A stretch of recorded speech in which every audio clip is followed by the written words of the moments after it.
नमस्कार, आप देख रहे हैं नवचेतना टाइम्स और इस वीडियो में आपके साथ मैं हूं नेहा सिंह। आज की चर्चा वेस्ट बंगाल के कथित कोयला चोरी घोटाले, मनी लॉन्ड्रिंग, पॉलिटिकल कंसल्टेंसी और प्रवर्तन निदेशालय यानी ईडी तथा मुख्यमंत्री ममता बनर्जी के बीच चल रही संवैधानिक टकराव पर है। ये मामला अब केवल एक आर्थिक अपराध की जांच नहीं रहा, बल्कि सुप्रीम कोर्ट के डर्लिज्म और रूल ऑफ लॉ जैसे बुनियादी संवैधानिक सिद्धांतों तक पहुंच चुका है। जांच एजेंसियों के अनुसार ईस्टर्न कोलफील्ड्स लिमिटेड से जुड़े अवैध कोयला खनन और तस्करी के जरिए करीब 2700 करोड़ की अवैध कमाई की गई है। इस धन का सीधा इस्तेमाल करने के बजाय इसे सेल कंपनियां, फर्जी इनवॉइसिंग और कैश रूटिंग के माध्यम से घुमाया गया, जिसे कानून की भाषा में मनी लॉन्ड्रिंग कहा जाता है। इस पूरे नेटवर्क में अनूप मांझी उर्फ लाला जैसे नाम सामने आए हैं।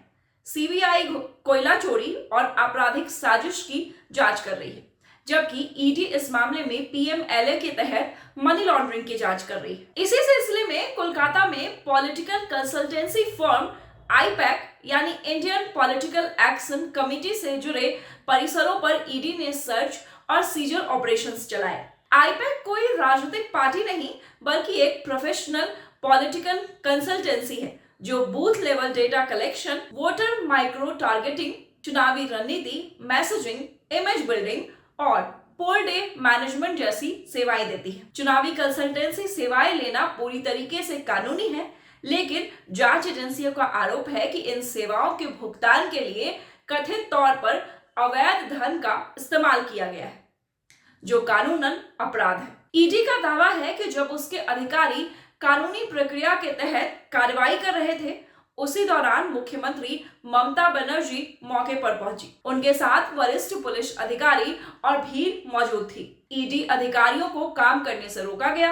एजेंसी के अनुसार सीज किए गए मोबाइल फोन, लैपटॉप और दस्तावेज जबरन छीन लिए गए। डिजिटल सबूतों से छेड़छाड़ हुई और अधिकारियों को धमकाया तक गया।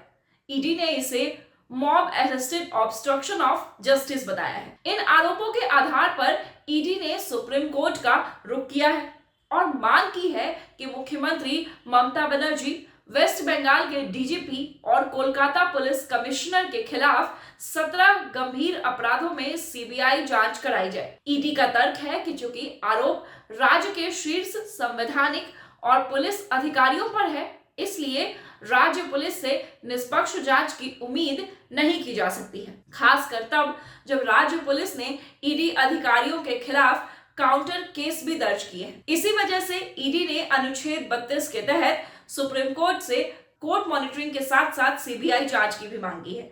वहीं टीएमसी और मुख्यमंत्री ममता बनर्जी का कहना है कि ईडी की कार्रवाई राजनीतिक रूप से प्रेरित है। एजेंसी ने अपने अधिकार क्षेत्र से बाहर जाकर रेड की और संवेदनशील राजनीतिक डेटा को जब्त किया। पार्टी इसे केंद्र सरकार द्वारा केंद्रीय एजेंसियों के दुरुपयोग और फेडरलिज्म पर हमला बता रही है। दूसरी ओर बीजेपी इसे कानून व्यवस्था और भ्रष्टाचार से जुड़ा गंभीर मामला बता रही है। यह पूरा मामला फिलहाल प्री चार्ज स्टेज में है और कानून के अनुसार दोष सिद्ध होने तक किसी को भी दोषी नहीं माना जा सकता है। सुप्रीम कोर्ट के सामने अब बड़े सवाल हैं। क्या केंद्रीय एजेंसी किसी सिटिंग चीफ मिनिस्टर के खिलाफ इस तरह जांच की मांग कर सकती है? क्या राज्य सरकार कानून से ऊपर है? और क्या इस मामले में सीबीआई जांच का आदेश दिया जाना चाहिए? कोर्ट का फैसला न केवल इस केस की दिशा तय करेगा, बल्कि भारत की संघीय व्यवस्था और रूल ऑफ लॉ पर भी दूरगामी असर डालेगा। बता दें कि इसी साल पश्चिम बंगाल में चुनाव भी होने वाले हैं। इससे पहले एसआईआर प्रक्रिया को लेकर भी पश्चिम बंगाल में जमकर बवाल मचा है और अब आईपैक से जुड़ा ये ईडी अधिकारियों के साथ का बवाल।